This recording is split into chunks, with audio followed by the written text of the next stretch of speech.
Salve, povo. Olha, eu tô aqui porque eu quero contar pra vocês uma novidade que eu descobri, sabe? Já faz tempo que eu tava tentando descobrir, assim, algo da minha família, sabe? Assim, minha ancestralidade. Eu queria tentar descobrir, assim, quem eram meus avós, meus bisavós, meus tataravó. E fui fazer pesquisa, mas vocês não sabem o que aconteceu. Eu descobri muito mais. Eu descobri uma coisa que são as minhas vidas passadas. Olha. E tem cada coisa que eu descobri. Olha, eu só vou contar pra vocês porque a coisa é feia, é brava. E aí eu vou contar pra vocês. Eu vou começar a contar da minha primeira encarnação na Terra. Mas antes de falar da Terra, eu tenho que falar de onde eu vim. Eu acabei descobrindo que nem da Terra eu sou. Na verdade, nem do sistema solar. É, eu vim de um lugar chamado Capela. E olha que eu nem sei onde fica esse negócio. Mas pelo que me falaram, não fica nem no sistema solar, nem na nossa Via Láctea. Fica em outra galáxia. Que o povo chama aí de cocheira. Isso é nome de galáxia? Cocheira? Parece mais coisa de fazenda, né? Mas foi de lá que eu vim.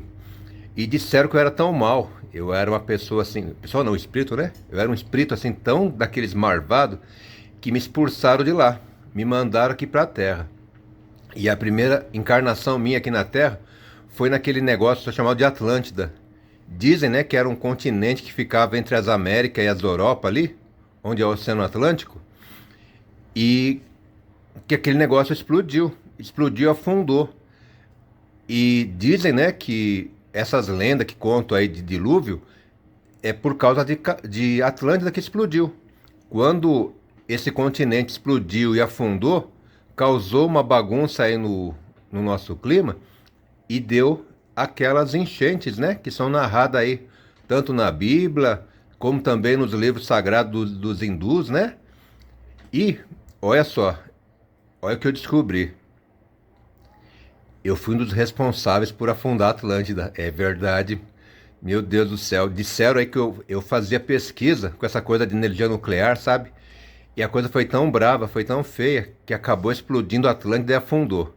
Então imagina vocês, minha primeira encarnação na Terra, coisa de 10 mil anos atrás, e assim, explode um continente.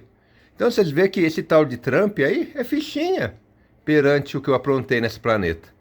Então, isso foi uns 10 mil anos mais ou menos, né? Eu vim pra cá e explodi a Atlântida. Meu Deus do céu, não é fácil não, né? Mas aguenta que essa é só a primeira história, tem muito mais, viu?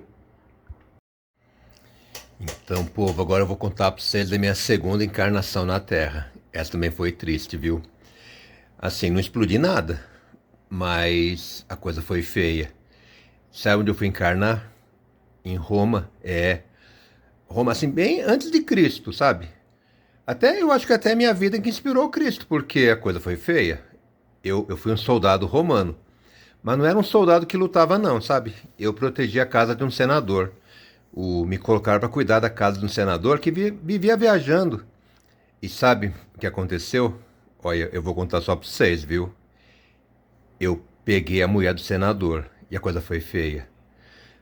Olha, o senador, ele costumava viajar e eu ficava lá. Era eu e outro soldado, os dois que cuidavam da casa do senador. E eu ficava com a mulher dele. Era toda a noite com a mulher do senador. E o outro guarda ficou bravo porque ela não queria nada com ele. E ele chegou pro senador e falou: Ô senador, aquele guarda lá tá pegando sua mulher. Toma cuidado aí, senador. E naquela época, traição era crime e era pena de morte. E o senador, o que ele fez? Ele armou uma arapuca para mim. É, ele chegou para mim e falou assim: Ô soldado, olha só, eu vou fazer uma viagem, eu vou lá para Germânia, vou lá para Lusitânia, vou resolver uns negócios, cuida da minha casa aí. Eu falei: pode deixar, senador, vai, viaja à vontade, vai, faz teu trabalho, que eu cuido bem da sua casa. E o senador fingiu que foi viajar, né? E eu peguei, ó, já aproveitei e grudei na mulher dele. Só que aí o senador voltou. Ele voltou com vários soldados e pegou nós lá na cama dele. Afe Maria, nem conto pra vocês.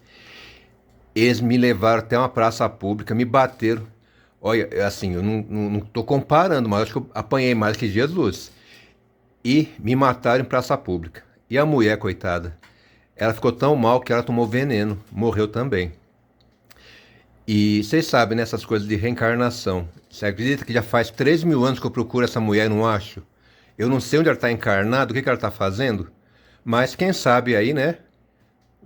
Depois desse vídeo, de eu contar essa história, ela aparece, né? Porque, pô, faz 3.000 anos já. Só que eu vou aproveitar o embalo e vou contar mais uma história como soldado. E essa foi triste também. Essa me abalou, porque assim, vocês sabem, né? Eu sou assim, devoto de São Francisco. Então, eu sempre achei que eu e São Francisco era carne e unha, que a gente tá sempre junto. E por volta de 1230, eu falei, ah, claro, né? Eu tenho certeza que eu fui aquele tal de São Bernardo. Vocês conhecem, né, o São Bernardo, né? São Bernardo foi o primeiro discípulo de São Francisco. E eu falei, claro, fui eu, né? Obviamente. Que nada. Sabe o que eu descobri? Naquela mesma época, eu era soldado do Gengis Khan. Sabe Gengis Khan? Lá na Mongólia. Feroz, bravo pra chuchu. Aquele que mandava invadir as aldeias. Assim, igual esse tal de Netanyahu lá em Israel, né? Que tá invadindo tudo, matando as pessoas, matando mulher, matando criança, igualzinho. Eu fazia igual esse tal de Netanyahu aí. Eu era soldado do Gengis Khan. Gengis Khan mandava a gente invadir as aldeias, invadia. E eu era mal. E você acha, isso acabou com o meu ego. Porque eu tinha certeza que eu era o tal do São Bernardo, né? O discípulo primeiro de São Francisco. Mas que nada. Eu tava lá na Mongólia, matando mulher e criança, invadindo a aldeia. Mas foi, olha, feriu meu ego. Meu ego ficou ferido. Eu nunca imaginei que eu ia fazer uma coisa dessa, mas fiz. É. E a tarde da lei de causa e efeito, não é brincadeira não, moço. Vou contar daqui a pouco mais algumas lambanças que eu aprontei nessa vida. Oi, povo, vocês estão aqui ainda? Ó, então eu vou contar mais uma história para vocês. Eu já contei, né? Quando eu vim de Capela, quando eu explodi a Atlântida, fui soldado em Roma, fui soldado de Gengis Khan. Agora eu vou contar a virada, porque depois que você começa a fazer muita coisa feia na Terra, começa a cobrança, né? A lei do karma, causa e efeito. E depois dessa história toda que eu contei para vocês, o que aconteceu? Eu virei bispo. Ave Maria. Olha que essa história não chega nos padres, não chega nos bispos, não chega no Papa. Ave Maria. Se o Papa ficar sabendo, eu tô ferrado. E aí, século XVII, 1600 e pouquinho, eu fui bispo na França, um tal de Gaston. Esse Gaston era de família nobre, era da família Noailles. E naquela época, as crianças nasciam já tinha meio que um planejamento, né? Os mais velhos para o exército, os caçula iam para a igreja, e fui eu.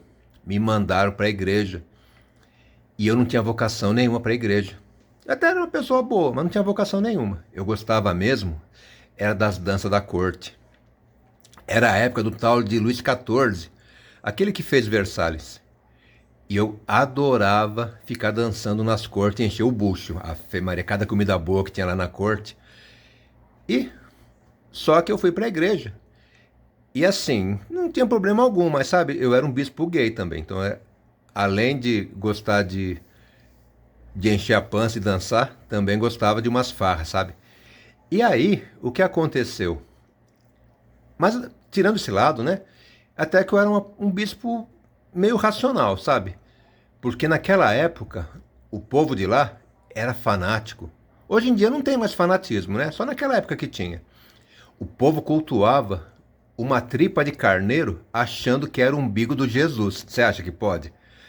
É como se hoje tivesse alguém que ficasse rezando para pneu, chamando ET por celular. Isso não existe, né, povo? Você acha que existe uma coisa dessa? Claro que não. Mas naquela época, o povo cultuava a tripa do carneiro achando que era o umbigo de Jesus. E aquilo atraía turista para a cidade. O turismo religioso enchia Cartaz de Chalon. Fica a 300 quilômetros lá de Paris. E eu, o que eu fiz? Eu era o bispo, joguei fora aquele negócio, peguei e joguei no lixo. Afe Maria, foi um reboliço na cidade, vocês nem acreditam. Os comerciantes ficaram contra o bispo, a população ficou contra o bispo, a coisa foi feia. Depois eu vou contar agora o que aconteceu depois. O povo disse que foi castigo de Deus. Eu acho que não. Mas já vou contar. Agora então só um minutinho aí. Então, povo, agora eu vou contar para vocês, né? O que aconteceu com o bispo. Coitado do bispo Gastão. Vocês nem imaginam o que aconteceu com o pobre do bispo Gastão. Depois que ele jogou fora a tripa do carneiro, o povo fez aquele reboliço na cidade. Olha só o que aconteceu com ele, coitado. Ele teve uma hérnia, estourou uma hérnia na barriga do bispo, e a dor era tanta, que o bispo fez? Ele não aguentava. Em vez de ele procurar os médicos, ele pegou lá uma navalha, uma coisa do tipo, e cortou a tripa fora. Não aguentou de dor. Conforme ele corta, aquilo lá enferruja não, né? Deu outro nome. Dá hemorragia. Dá uma hemorragia e o bispo morre. Aí o povo começou a falar o quê? Castigo divino! Tá vendo? Deus castiga. Jogou fora lá o umbigo do Jesus, olha só. Morreu com as tripas para fora. Coitado do bispo Gaston, né? Foi uma morte trágica. E então, e já começou o meu karma, né? Eu fiz tanta marvadeza aí no passado, né? Principalmente lá quando fui soldado de Gengis Khan, que eu tive que morrer com a tripa para fora. Mas depois, eu vou contar a última história para vocês. Essa também foi triste. Mas mais triste mesmo não é a história que eu vou contar, não. Mais triste foi a médium que falou que esse homem que eu vou contar para vocês, essa minha vida passada, ele foi um homem mau.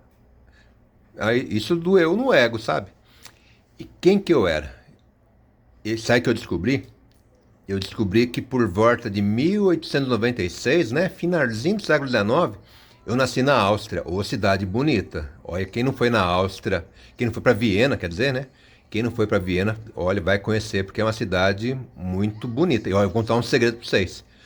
Faz 80 anos que os comunistas administram aquela cidade, eles não perdem eleição. Sabe, esse povo assim meio maluco aí de extrema direita, lá não consegue voto não. Lá os comunistas governam 80 anos. Só não governaram quando o Hitler invadiu lá e tomaram conta. Depois, ó, só dá comunista. Uma cidade bonita, hein? Mas vamos pro que interessa, né?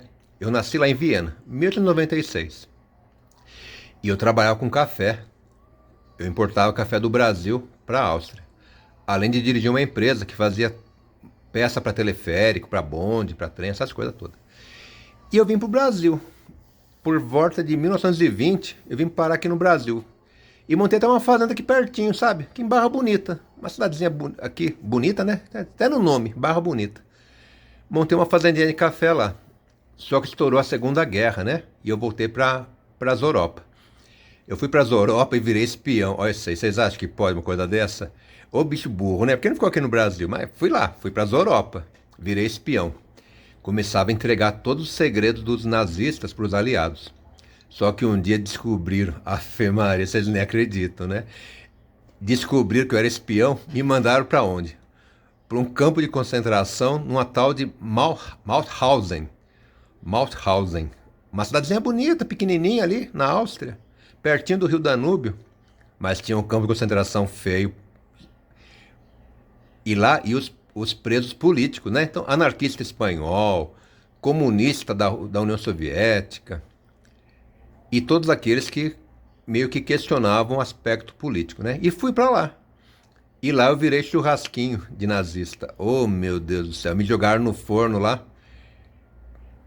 O primeiro, né, na câmara de gás, depois no forno. Isso 15 dias antes dos aliados soltarem os prisioneiros. Você acha que pode? Mas é karma, né? Lei de causa e efeito. E depois dessa encarnação, vim parar aqui. Tô aqui, no interior de São Paulo, caipira, né? Então tem mais história, mas as outras histórias só conto ao vivo. Quem for assistir o nosso stand-up, né? Em busca da ancestralidade perdida, versão caipirês. Dia 25 vai ter, lá em Itatiba. Então, quem quiser conhecer mais a história, aproveita. Então, tchau, povo. Obrigado por vocês terem assistido esse vídeo.